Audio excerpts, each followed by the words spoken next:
Hello दोस्तों, मैं संजय स्वागत करता हूं आपके अपने YouTube चैनल स्पष्ट विद्या में। जैसा कि पिछले वीडियो में हम लोगों ने देखा था कि जो है हिंदी व्याकरण का सिलेबस क्या है। आज हम लोग जो है उसी सिलेबस उसी पाठ्यक्रम को आगे बढ़ाएंगे। ठीक है, तो उसमें हमने देखा था कि पहला जो बिंदु था हमारा वो था वर्ण विचार। ठीक है, तो मैंने बताया था कि हमें अगला बिंदु क्या पढ़ना है, पहला बिंदु पढ़ना है वर्ण विचार। ठीक है, तो वर्ण विचार में हम लोग जो है कौन कौन से बिंदु पढ़ने वाले हैं ये देख लीजिएगा आप लोग कि वर्ण विचार में हमें कौन कौन से बिंदु पढ़ने हैं। चलिए, वर्ण विचार में जो हमें बिंदु पढ़ने हैं उनमें पहला बिंदु है वर्ण विचार, दूसरा बिंदु है वर्ण भेद, तीसरा बिंदु है स्वर, चौथा बिंदु है व्यंजन, पांचवा बिंदु है स्वरों के भेद और छठवां बिंदु है व्यंजनों के भेद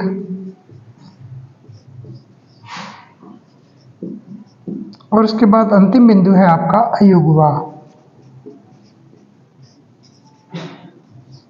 उसके बाद अगला बिंदु क्या है, अयुग्मा। इतने सभी बिंदुओं पर हमें जो है चर्चा करनी है।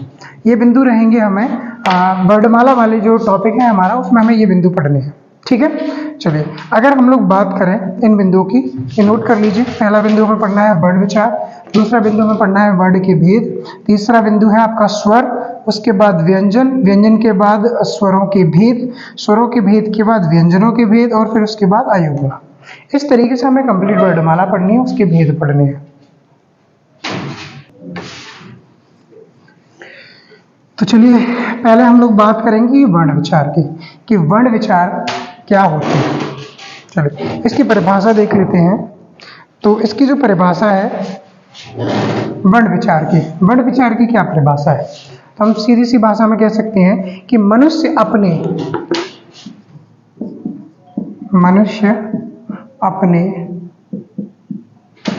मन के भावों या विचारों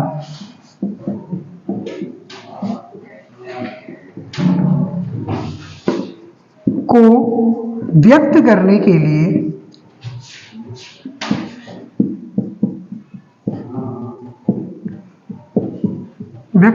लिए या अपने विचारों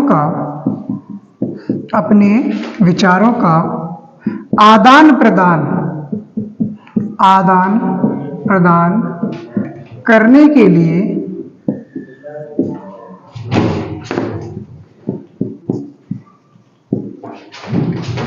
भाषा का प्रयोग करता है,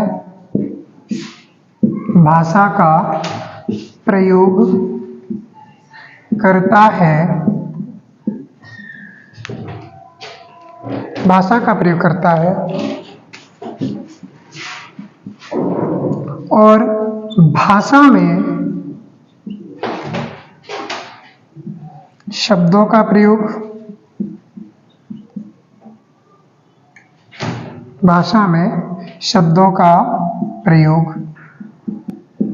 करता है और उन शब्दों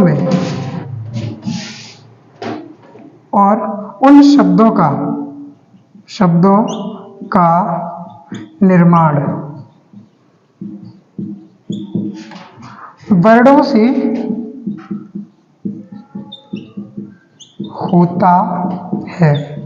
उसे हम क्या कहेंगे, निर्माण होता है।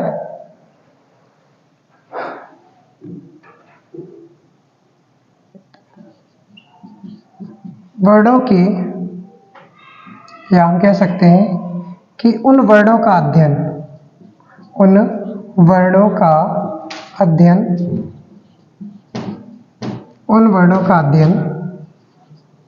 वर्ण विचार कहलाता है। वर्ण विचार कहलाता है। ठीक है दोस्तों, तो ये बात आपको समझ में आएगी। मनुष्य अपने भावों या विचारों को व्यक्त करने के लिए, या हम कह सकते हैं मनुष्य अपने विचारों का आदान प्रदान करने के लिए जिस भाषा का प्रयोग करता है और भाषा में शब्दों का प्रयोग करता है, और उन शब्दों का निर्माण जिन वर्णों से होता है उनका अध्ययन क्या कहलाता है? वर्ण विचार कहलाता है। हम किस भाषा को बोलते हैं? हम हिंदी भाषा को बोलते हैं। ठीक है, तो यहाँ पर हम किसका प्रयोग करेंगे या किसके वर्णों पर चर्चा करेंगे? हिंदी भाषा के वर्णों पर चर्चा करेंगे। ठीक है, उम्मीद है कि ये बिंदु आपको समझ में आया होगा, नोट कर लीजिए।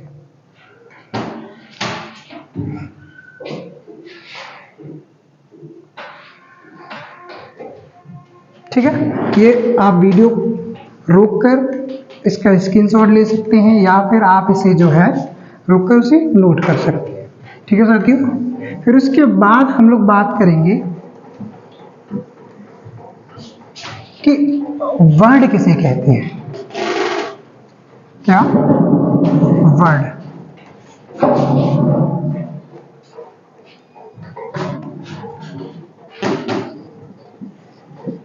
वर्ड किसे कहते हैं? चलिए, अगला जो हमारा बिंदु आता है वो आता है वर्ड। वर्ड किसे कहते हैं? तो हम समझ सकते हैं कि भाषा की सबसे छोटी, वर्ड किसे कहेंगे? यहां पर देख लीजिएगा कि भाषा की सबसे छोटी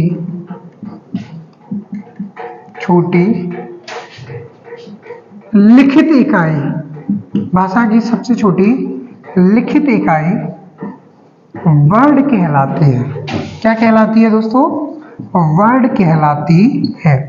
भाषा की सबसे छोटी लिखित इकाई क्या कहलाती है? वर्ड कहलाती है। फिर उसके बाद अगला बिंदु आता है कि ध्वनि किसे कहते हैं? ध्वनि। तो यहां पर इसकी भी परिभाषा बनती है कि भाषा की सबसे छोटी,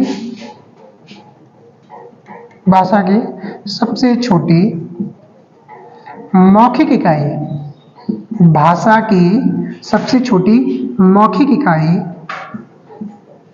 ध्वनि कहलाती है। भाषा की सबसे छोटी मौखिक इकाई ध्वनि कहलाती है। दोनों ही बातों में बड़ा अंतर है और अंतर कोई ज़्यादा खास नहीं है, लेकिन यहीं पर अगर एग्जामिनर प्रश्न को घुमा दे और उसमें आपको वर्ड भी ऑप्शन में दे दे और ध्वनि भी ऑप्शन में दे दे, जैसे आपसे पूछ ले कि भाषा की सबसे छोटी इकाई कौन सी है, अगर आपसे पूछ भाषा की सबसे छोटी इकाई कौन सी है तो आप क्या आंसर लगाएं? वर्ड या ध्वनि? तो आपको आंसर लगाना है ध्वनि।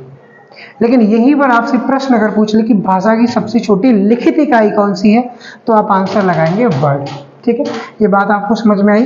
क्या आंसर लगाना है? वर्ड लगाना है। यहीं पर आपसे पूछ ले कि भाषा की सबसे छोटी मौखिक इकाई कौन सी है तो वो ध्वनि होती है। याद रखना मित्रों कि ध्वनि को लिखा नहीं जा सकता, लेकिन वर्ड को जो है लिखा जा सकता है। जैसे मान लीजिए मैंने इस बोर्ड को ऐसे ठोक दिया, इसमें से एक ध्वनि निकली, क्या आप इसे लिख सकते हैं? लेकिन यही मैंने अपने मुंह से एक ध्वनि निकाली, जैसे मैंने कहा क, क्या कहा? क, तो इसे आप लिख सकते हैं, लेकिन हर एक ध्वनि को आप नहीं लिख सकते। ठीक है, तो ध्वनि मेरे मुंह से निकला हुआ क भी था और यहां से मैंने इसे बोर्ड को ठोक दिया, ध्वनि ये भी थी। तो याद रखना भाषा की सबसे छोटी लिखित इकाई क्या हो सकती है? वर्ड हो सकती है, लेकिन भाषा की सबसे छोटी मौखिक इकाई क्या होती है? ध्वनि होती है। दोनों में अंतर समझ में आया आपको? ठीक है, अच्छा तीसरा मुद्दा आता है कि साहब शब्द किसे कहते हैं। तीसरा प्रश्न दिमाग में आता है कि शब्द किसे कहते हैं। चलिए शब्द की बात कर लेते हैं कि भाषा की सबसे छोटी, भाषा की सबसे छोटी सार्थक इकाई, यहां परिवर्तन एक शब्द ने ही कर दिया वाक्य में। भाषा की सबसे छोटी सार्थक इकाई शब्द कहलाती है। क्या कहलाती है? शब्द कहलाती है। अब यहां पर एक बात सुनेगा, ध्वनि वाले बिंदु को तो हटा ही दीजिए बीच में से। हम लोग बात करते हैं वर्ड की और शब्द की। जैसे हमने उदाहरण लिया, यहां पर उदाहरण ले लीजिएगा। जैसे मैंने कहा, जैसे मैंने बताया ध्वनि को तो लिखा ही नहीं जा सकता, लेकिन वर्ड को लिखा जा सकता है। तो मैंने यहां पर वर्ड ले लिया क। क्या ले लिया? क। अब मुझे बताइए, क्या मैं इसे शब्द कह सकता हूं? नहीं कह सकता, ठीक है, लेकिन इसे मैं वर्ड जरूर कह सकता हूं। यहीं पर मैंने एक और लिखा, माँ लिख दिया मैंने, यहां पर क्या लिख दिया? माँ लिख दिया, ठीक है। और एक मैंने इसमें और जोड़ के क्या लिख दिया? ला लिख दिया। तो आप इसे क्या कह सकते हैं? इसे आप कमल कह सकते हैं। क्या कह सकते हैं? कमल, ठीक है। लेकिन आप अगर देखेंगे तो यहाँ पर का कोई अर्थ नहीं निकल रहा था, लेकिन हम इसे लिख जरूर सकते थे, लेकिन इसका कोई अर्थ नहीं था। ना यहाँ पर माँ का कोई अर्थ था, ना यहाँ पर ला का कोई अर्थ था। अगर यहीं पर हम इसमें से किसी को भी अलग कर देते हैं कि वर्ड को, तो उसका अर्थ नहीं निकलेगा। लेकिन जब हमने कमल को जोड़ दिया, कमल को या क धन मा धन ला को जोड़ दिया, तो इसका अर्थ निकला। मुझे बताइए, इसमें से अगर मैं कुछ अलग कर दूं, क्या इसमें अर्थ निकल पाएगा? नहीं निकल पाएगा, ठीक है। तो हमने क्या कर दिया? जोड़ दिया।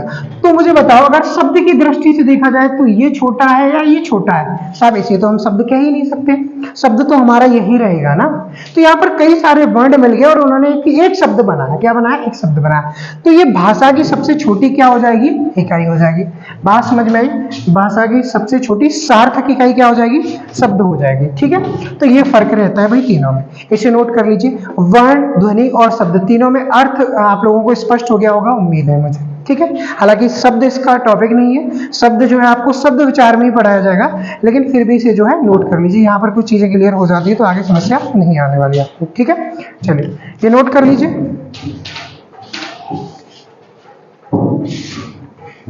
इसके बाद हम अगले बिंदु को देखेंगे, वर्ण के भेद। अगला बिंदु क्या है हमारा? वर्ण के भेद। वर्ण के साथ कितने भेद होते हैं?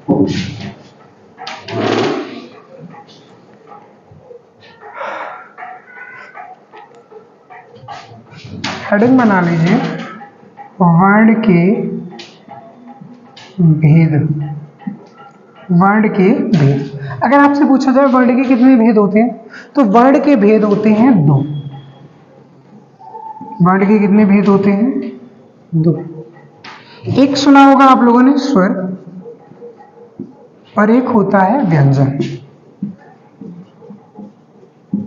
जब एक एक बिंदु पढ़ेंगे तो यहीं पर हम लोग पहले स्वर और व्यंजन में अंतर समझ लेते हैं, फिर उसके बाद हम देखेंगे कि स्वर कौन से होते हैं और स्वर के भेद क्या क्या है, ठीक है, इनका प्रयोग कहाँ होता है, ठीक है। फिर दूसरा बिंदु आएगा आपका व्यंजन, ठीक है। चलिए हम अगर बात करें कि स्वर किसे कहते हैं, मैं इनकी परिभाषा यहीं पर लिखे देता हूं दोनों को अलग अलग करके, कि स्वर की परिभाषा क्या है। तो देखिए, स्वर हम यहां समझ सकते हैं कि ऐसे वर्ड जिन्हें बोलते समय, ऐसे वर्ड जिन्हें बोलते समय, ऐसे वर्ड जिन्हें बोलते समय मुख से निकलने वाली, मुख से निकलने वाली वायु, मुख से निकलने वाली वायु स्वतंत्र रूप से निकलती है, बिना किसी रुकावट के निकलती है। या हम कह सकते हैं ऐसे वर्ड, इसकी एक और परिभाषा होती है समझने के लिए, ऐसे वर्ड जिन्हें बोलने के लिए किसी अन्य वर्ड की सहायता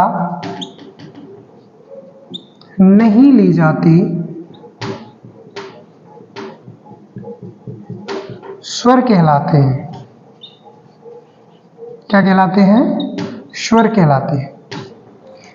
समझ लीजिए यहां पर चीजों को, कि ऐसे वर्ड जिन्हें बोलते समय मुख से निकलने वाली वायु स्वतंत्र रूप से निकलती है। आप किसी भी वर्ड को ले लीजिए साहब, जैसे हमने ले लिया आ, तो आ आपने बोलकर देखा तो ये स्वतंत्र रूप से निकला। दूसरी चीज, ना ही इसे बोलने में किसी वर्ड की सहायता ली गई, ठीक है। तो यहां पर आपको समझ में आया, ऐसे वर्ड जिन्हें बोलते समय मुख से निकलने वाली वायु स्वतंत्र रूप से निकलती है, या ऐसे वर्ड जिन्हें बोलने के लिए, यहाँ पर थोड़ी मिस्टेक होगी, ऐसे वर्ड कर लीजिए यहाँ पर, ऐसे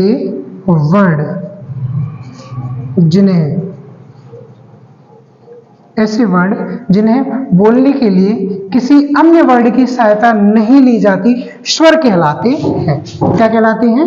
स्वर कहलाते हैं। ठीक है भाई, चले। लेकिन अगर यहीं पर बात की जाए तो व्यंजनों का मामला सीधा सीधा उल्टा हो जाता है। ये स्वर कंप्लीट हो गया। ऐसे वर्ड जिन्हें बोलते समय मुख से निकलने वाली वायु स्वतंत्र रूप से निकलती है, या ऐसे वर्ड जिन्हें बोलने के लिए अन्य वर्ड की सहायता ली जाती है, क्या कहलाते हैं? स्वर कहलाते हैं। लेकिन सब व्यंजन जो होते हैं वो ठीक इसके विपरीत होते हैं, ठीक इसके अपोजिट हो जाते हैं। कैसे?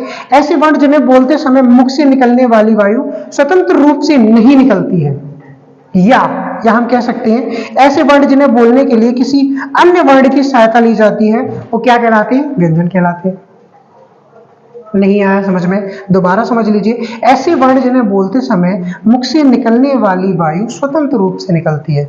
आप स्वरों को बोलकर देखिए और व्यंजनों को बोलकर देखिए, तो स्वर जो है वो स्वतंत्र रूप से निकल जाएंगे साहब, 11 के 11। लेकिन ये जो व्यंजन है इनमें कहीं ना कहीं अलग अलग प्रकार से रुकावटें आती रहती हैं, वो क्या कहलाते हैं? आपके व्यंजन कहलाते हैं। या ऐसे वर्ण जिन्हें बोलने के लिए किसी अन्य वर्ड की सहायता ली जाती है, वो क्या कहलाते हैं? व्यंजन कहलाते हैं। जैसे उदाहरण मैंने लिखा है आपके सामने, का उदाहरण है का।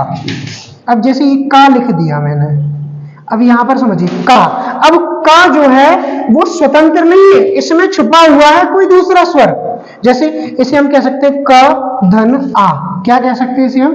क धन आ। तो ये किसी वर्ड की सहायता से हुआ। यहीं पर मैं ऐसे कह दूं को, तो यहां पर भी ये क धन ऊ से मिलकर बना है, इसलिए क्या हो जाएगा? को। तो ये सब क्या कहलाते हैं? आपके व्यंजन कहलाते हैं। अभी और स्पष्टता जब आएगी जब हम व्यंजनों के प्रकार देखेंगे। ठीक है, ये आप नोट कर लीजिए। उसके बाद हम लोग पहले स्वर पढ़ेंगे फिर व्यंजन पढ़ेंगे, यानी कि आप स्वरों के भेद पढ़ेंगे और उसके बाद हम लोग व्यंजन पढ़ेंगे। ठीक है, ये नोट करिए।